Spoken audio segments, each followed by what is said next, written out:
Odur ki İranı da biz özümüzə düşmən elədik. Bunu mən etiraf edirəm. Məsələn, yadınızda olsa, siz bayaq dediniz ki, Firuz Lənçi efirimizdə ilk dəfədir. Sizin bu Azər Freedom'da ilk dəfədir. Bundan öncə üzr istəyirəm, 7 il buradan gelir. 7 ya 8 il bundan öncə 2 ya 3 dəfə ardıcıl sizin qonağınız oldum mən o köhnə Azər Freedom'da. Və orada çox qəribə bir söz var idi ki, sonra sizə böyük etirazlar gəldi.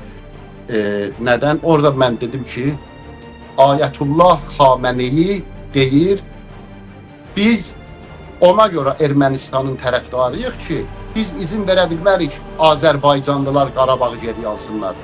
Güya Xameneyi deyir.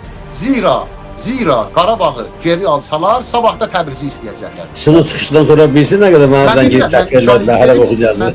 Mən bilirəm, mənim özümə də böyük hücumlar oldu, planlar oldu, hətta Rusiyada yaşayan Azərbaycanlılar, İrandan, Bakıdan özündən filanlar.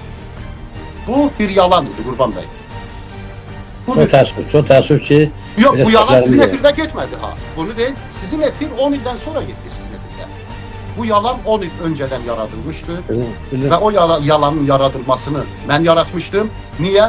Mən 14 yaşımdan siyasətin içində olan bir adam, İran düşmənli olan bir adam, biz hər kiçik, yəni bu siyasət belə olmalıydı. Ən kiçik fürsəti kullanıb İran əleyhinə böldük, pişirdib İran əleyhinə, Azərbaycanın xeyrinə bir işlər görmək istəyirdik. Və mənim yaratdığım 3 qorxunc tarixi yalan var ki, 3'ü də qeydə keçib həqiqət kimi, biri də budur. Bunu sizinlə danışmaqdan öncə, yəni təxminən 20 il öncə bu yalanı mən ilk dəfə yaratmışam, yayınlamışam, tarix də qoymuşum, fakt da yaratmışam. Bir dəqiqə, Firuz bəy, burada bir də xahişinə fasilə verin. Əslən vətənlər, məsələ bilirsiniz nədir? Mən dünən yarısırağı gün efirdə dedim bu sözü. Burada mənim də günahım var şəxsən Qurban Məmmədov olaraq.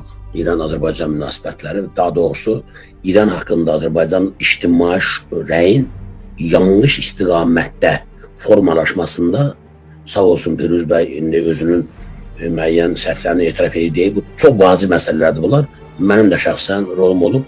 Çünki inandığım, etibar etdiyim bəzi adamlardan eşitdiyim məlumatları həqiqət kimi xalqıma çatdırmışam. Onlar da nəticə etibarilə İran əleyhinə mənfi bir fikir formalaşdırıb. Baxın, sağ olsun ki, Firuz bəy bunu dedi. Uzun müddət Azərbaycanda ictimai rəy yeridiblər ki, inandırıblar xalqı ki, Ayətullah Xameneyi İran dövləti Qarabağın ermənilərə verilməsinin tərəfdarıdır.